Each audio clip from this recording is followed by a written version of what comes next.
Welcome to Not Milk Never Milk. Subscribe if you're lactose intolerant.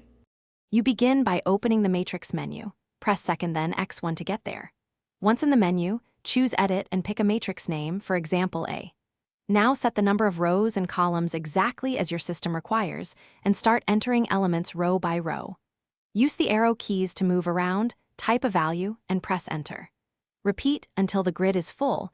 This ensures the calculator stores the matrix correctly for the next operations. Once the matrix is stored, go back to the home screen and recall it with second X1, selecting A.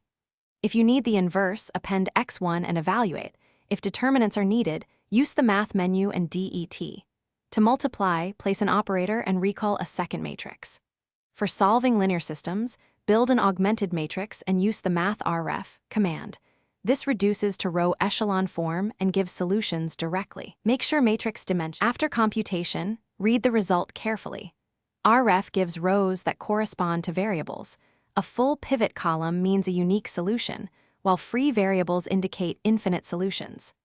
Once done, always verify by substituting the vector back into the original matrix equation or multiplying by your solution to confirm.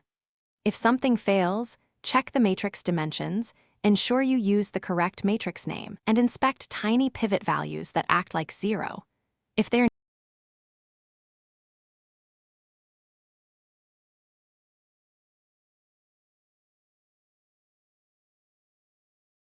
Thanks for watching. If this was helpful, leave a like and consider subscribing. See you next time.